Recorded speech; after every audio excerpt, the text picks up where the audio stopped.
Saya Lim Septian Adi Nugroho dan saat ini saya sedang menjalani tahap perkenalan di GKI Agus Salim Bekasi. Saya yakin kita semua sepakat kalau kita semua itu suka sama rumah yang bersih. Rumah yang bersih itu membuat kita tidur itu enak, istirahat itu nyaman, atau kalau kita ada yang bekerja di rumah, kita bisa bekerja dengan rasa nyaman.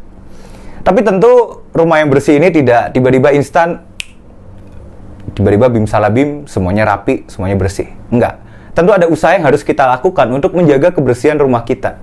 Kita menyapu setiap hari, atau sesekali kita ngepel, dan kita membuang sampah pada tempatnya.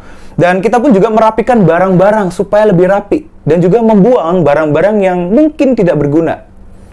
Tapi tentu hal itu bukan perkara mudah. Kadang kita digerogoti oleh kesibukan atau rasa malas. Tapi toh mau rumah bersih atau enggak, orang itu kan melihatnya bukan rumah kita, karena ya kita nggak bawa rumah kita kemana-mana kan. Orang melihat pada apa yang mereka lihat, yaitu ya pakaian kita, tubuh kita. Jadi ya entah rumah kita bersih atau rapi, kalau kita berpakaian rapi, kita berpakaian sopan, orang tentu akan menghargai kita. Ya contohnya saya sekarang ini, saya pakai pakaian rapi. Tapi apakah itu membuktikan bahwa rumah saya itu bersih? Ya enggak juga. Tapi enggak lah, rumah saya beberapa hari lalu baru saya bersihkan.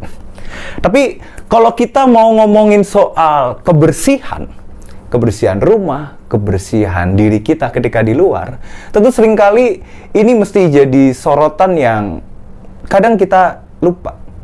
Bahwa oke, kita bisa berpakaian rapi di luar, kita bisa berpakaian dengan sangat anggun ketika berjumpa dengan orang lain. Tapi kalau rumah kita berantakan, tentu rasanya nggak nyaman. Kayak contohnya, oke, pakaian kita ini memang bersih, habis dicuci, gitu kan. Tapi kalau rumah kita itu kotor, ketika kita menggantung pakaian kita, bukankah akan banyak debu yang menempel? Bukankah itu akan membuat kita ketika mengenakan pakaian itu, kita jadi nggak nyaman?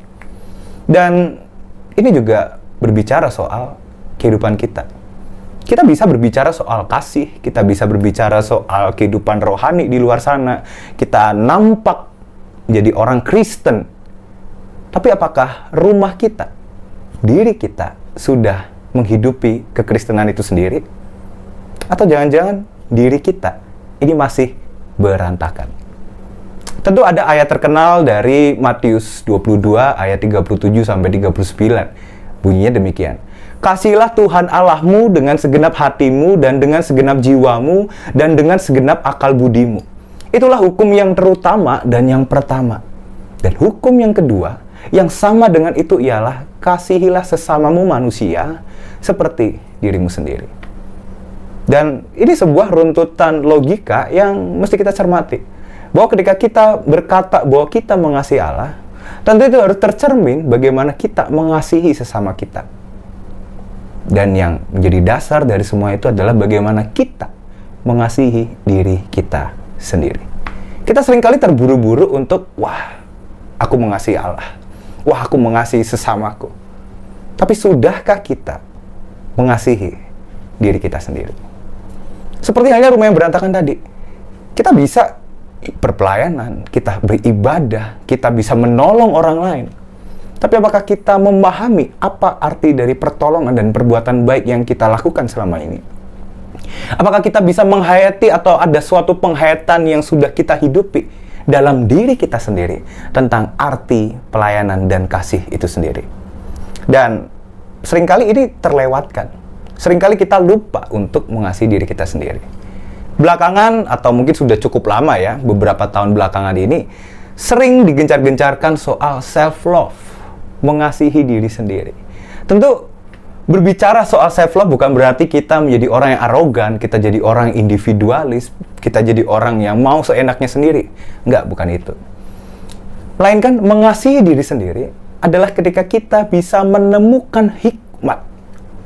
Bagaimana kita berhikmat dalam melihat realita dari diri kita. Kita menghargai apa yang menjadi talenta kita, karunia yang sudah Allah berikan kepada setiap kita, potensi-potensi, kelebihan-kelebihan yang positif dalam kehidupan kita. Sekaligus kita menyadari keterbatasan-keterbatasan yang kita miliki. Dan itu adalah hal yang penting Bagaimana kita menghargai diri kita dengan segala kelebihannya, sekaligus kita punya kesadaran bahwa ya kita adalah manusia yang terbatas. Dan seringkali banyak hal yang membuat kita itu enggan untuk mengasihi diri kita. Mungkin ada kepahitan-kepahitan, pengalaman-pengalaman traumatis yang membuat kita sulit untuk menghargai diri kita sendiri. Kita seringkali hanya berfokus pada hal-hal buruk. Dan hal-hal buruk ini kemudian kita tutupi dengan sedemikian rupa, sehingga kita akan nampak tetap baik di hadapan orang lain. Dan bukankah ini sama seperti orang yang rumahnya berantakan, tapi pakaiannya selalu rapi ketika dia di luar rumah. Memang kelihatan baik-baik saja. Seperti halnya orang bisa pelayanan dan macam-macam, dan dia nampak baik-baik saja. Tapi mau sampai kapan kita melakukan itu? Bukankah itu tidak nyaman? Bukankah pakaian yang kita kenakan ini justru ternyata sangat kotor dan membuat kita gatal-gatal? Bukankah pelayanan yang kita lakukan ini justru menghasilkan kepahitan-kepahitan yang lain? Karena ternyata pakaian kasih yang kita kenakan sendiri sudah terkotori oleh segala kepahitan kita. Maka dari itu, mari kita bersihkan dulu rumah kita. Mari kita cintai dahulu diri kita sendiri. Karena kita nggak akan bisa berbicara soal pelayanan, kita nggak bisa berbicara soal menolong sesama kita, kalau ternyata kita sendiri tidak bisa menolong diri kita sendiri. Mari kita bersihkan itu secara perlahan-lahan. Seperti halnya kalau rumah kita berantakan, pastikan kita bersihnya perlahan. Semisal kita buang-buang dulu tuh sampahnya. Sampah-sampah yang berserakan, atau barang-barang yang menumpuk tapi sebenarnya nggak berguna. Kayak dus-dus sepatu, yang kita habis beli sepatu, sepatunya ditaruh di rak, tapi dusnya masih kita simpan. Tapi sebenarnya itu secara tidak sadar, itu membuat rumah kita menjadi sempit. Sama halnya dengan pengalaman-pengalaman kita. Tentu pengalaman-pengalaman itu menolong kita untuk bisa bertumbuh. Tentu ada hal-hal positif yang bisa kita ambil sebagai pertumbuhan diri kita. Tapi jangan-jangan ada kepahitan-kepahitan yang masih kita simpan, yang pada akhirnya rumah kita, diri kita itu menjadi sempit. Dan mungkin saja saking sempitnya, tidak ada ruang untuk Allah dan sesama dalam hati kita sesungguhnya. Tidak ada ruang yang cukup untuk Allah dan sesama di dalam rumah kita sendiri.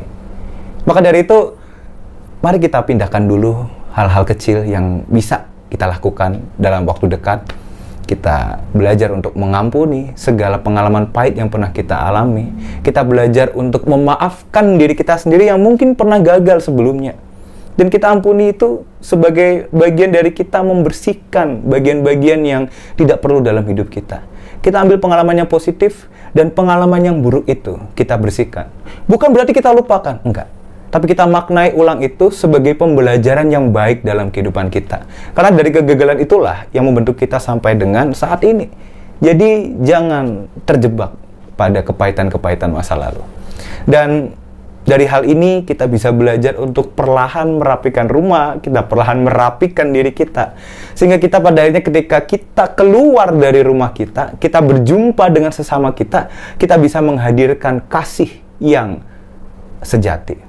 Menghadirkan kasih di mana kita sudah terlebih dahulu memahami apa itu kasih. Dan itu sebagai bagian di mana kita juga mengasihi Allah dalam kehidupan kita. Sehingga ketika rumah kita bersih, kita akan dengan sangat nyaman untuk menerima setiap tamu ke dalam rumah kita.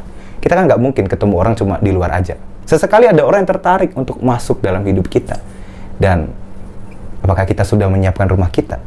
Dan ketika Allah hendak hadir dalam hidup kita, apakah ada ruang tamu yang nyaman di mana Allah bisa duduk dan tinggal di dalam setiap kita? Tinggal di dalam rumah kita, tinggal di dalam hati setiap kita. Tuhan mencintai kita semua. Amin. Mari ibu bapak dan saudara sekalian, kita akan bersama-sama bersatu di dalam doa.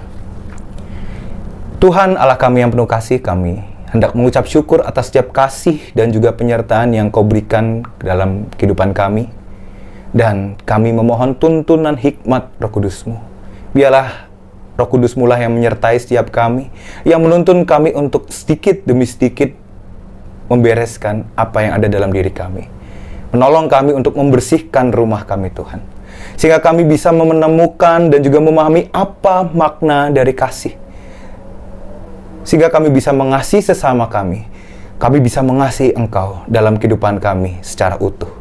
Engkau yang tolong kami Tuhan untuk bisa menyikapi setiap pengalaman-pengalaman yang tak mengenakan dalam kehidupan kami, di mana kami bisa berekonsiliasi dengan segala kepahitan itu, dan kami belajar untuk mengambil hal-hal baik yang menolong kami untuk bertumbuh dan semakin dekat dengan kebenaran-Mu saja Tuhan.